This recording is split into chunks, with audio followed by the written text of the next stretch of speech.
আসসালামু আলাইকুম, সবাইকে স্বাগত জানাচ্ছি এখনকার বাংলা সংবাদে। প্রথমেই সংবাদ শিরোনাম।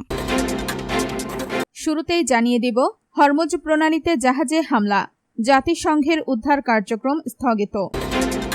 তারপর জানিয়ে দিব, হরমুজ প্রণালী দিয়ে সরবরাহ বাড়ায় কমল তেলের দাম।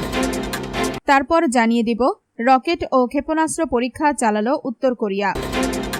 সবশেষে জানিয়ে দিব, জলহস্তির পেট থেকে ফিরল জীবিত শিশু। এতক্ষণ শুনছিলেন সংবাদ শিরোনাম, এখন বিস্তারিত। তার আগে আপনি যদি ইরানের পক্ষে থাকেন তাহলে ভিডিওটি লাইক করে চ্যানেলটি সাবস্ক্রাইব করে কমেন্টে লিখুন স্ট্যান্ড উইথ ইরান। হরমুজ প্রণালীতে জাহাজে হামলা, জাতিসংঘের উদ্ধার কার্যক্রম স্থগিত। হরমুজ প্রণালীর কাছে একটি পণ্যবাহী জাহাজে হামলার অভিযোগ ওঠার পর জাহাজ চলাচলে সহায়তার জন্য চালু করা জাতিসংঘের আন্তর্জাতিক সামুদ্রিক সংস্থার IMO বিশেষ কর্মসূচি সাময়িকভাবে স্থগিত করা হয়েছে। এতে ইরানের সঙ্গে হওয়া যুক্তরাষ্ট্রের প্রাথমিক সমঝোতার ভবিষ্যৎ নিয়েও নতুন করে উদ্বেগ দেখা দিয়েছে।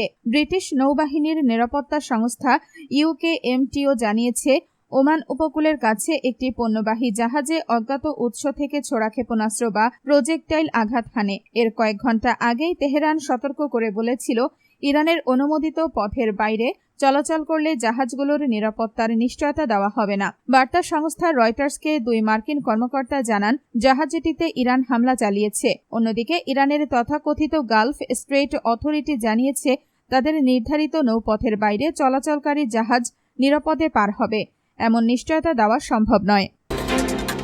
হরমুজ প্রণালী দিয়ে সরবরাহ বাড়ায় কমল তেলের দাম। হরমুজ প্রণালী দিয়ে তেলবাহী জাহাজে চলাচলের সংখ্যা বৃদ্ধি পাওয়ায় তেলের বাজারে স্বস্তি ফিরেছে।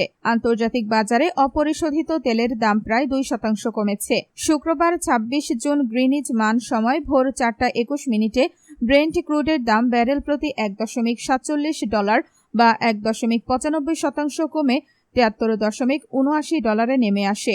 একই সময়ে যুক্তরাষ্ট্রের ওয়েস্ট টেক্সাস ইন্টারমিডিয়েট WTI তেলের দাম $1.44 বা 2% কমে দাঁড়ায় ব্যারেল প্রতি $70.48। এদিকে প্রায় 4 মাস বন্ধ থাকার পর সৌদি আরবের রাষ্ট্রায়ত্ত তেল কোম্পানি সৌদি আরামকো উপসাগরীয় অঞ্চলের রাস তানুরা টার্মিনাল থেকে আবারও তেল লোডিং শুরু করেছে। জাহাজ চলাচলের তথ্য অনুযায়ী সেখানে দুটি বৃহৎ তেলবাহী জাহাজে VLCC অপরিশোধিত তেল তোলা হচ্ছে এবং আরেকটি জাহাজ অপেক্ষায় রয়েছে। প্রতিটি জাহাজে প্রায় 20 লাখ ব্যারেল তেল বহন করা সম্ভব। স্পার্টা কমোডিটিজের জ্যেষ্ঠ তেল বাজার বিশ্লেষক জুন গুহ বলেন, হরমুজ প্রণালী দিয়ে তেলের প্রবাহ বাড়া এবং চীনের চাহিদা এখনো প্রত্যাশামতো না বাড়ায় বাজারে বিক্রির চাপ তৈরি হয়েছে।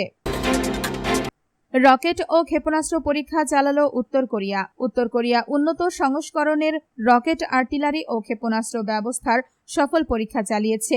দেশটির সর্বোচ্চ নেতা কিম জং উন এর তদারকি করেন এবং সামরিক সক্ষমতা আরও জোরদার করার অঙ্গীকার পুনর্ব্যক্ত করেছেন। উত্তর কোরিয়ার রাষ্ট্রীয় বার্তা সংস্থা KCNA জানিয়েছে, বৃহস্পতিবার 26 জুন কিম জং উনের উপস্থিতিতে এসব পরীক্ষা চালানো হয়। এটি দেশটির 5 বছর মেয়াদী প্রতিরক্ষা আধুনিকায়ন পরিকল্পনার অংশ। পরীক্ষায় উন্নত 240 মিলিমিটার 24 নল বিশিষ্ট মাল্টিপল রকেট লঞ্চার, বিশেষ ওয়ারহেড যুক্ত ট্যাকটিক্যাল ব্যালিস্টিক ক্ষেপণাস্ত্র এবং 155 মিলিমিটার স্বয়ংচালিত হাউইটজারের দীর্ঘপাল্লার গোলার কার্যকারিতা যাচাই করা হয়। KCNA জানায়, আধুনিকায়ন করা রকেট লঞ্চারের পাল্লা এখন 90 কিলোমিটার। এতে স্বয়ংক্রিয় ফায়ার কন্ট্রোল ও নির্ভুলভাবে লক্ষ্যবস্তুতে আঘাত হানার প্রযুক্তি যুক্ত করা হয়েছে। জলহস্তির পেট থেকে ফিরল জীবিত শিশু।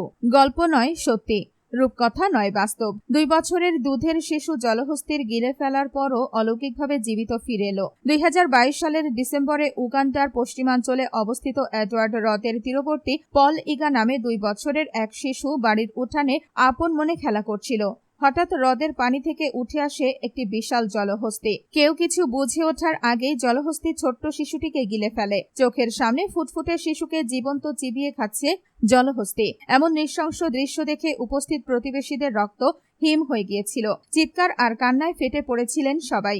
কিন্তু 3000 কেজি ওজনের দানবের সামনে যাওয়ার সাহস ছিল না কারো। যখন মনে হচ্ছিল সব শেষ, ঠিক তখনই ক্রিসপাস বাগুনজা নামে এক যুবক শিশুকে বাঁচাতে নিজের জীবন বাজি রেখে জলহস্তির সাথে একাই যুদ্ধ শুরু করেন। তিনি আশপাশে পড়ে থাকা বড় বড় পাথর দিয়ে জলহস্তিকে একের পর এক আঘাত করলে অবস্থা বেগতিক বুঝে পেটের ভেতরে থাকা শিশুকে উপড়ে ফেলে দিয়ে ঝড়ের গতিতে হ্রদের পানির দিকে পালিয়ে যায়। রক্তাক্ত ও অচেতন অবস্থায় শিশুকে উদ্ধার করে নিকটবর্তী হাসপাতালে নিয়ে যাওয়া হয়। চিকিৎসকদের আপ্রাণ চেষ্টায় শেষ পর্যন্ত মৃত্যুর দুয়ার থেকে ফিরে আসে শিশুটি।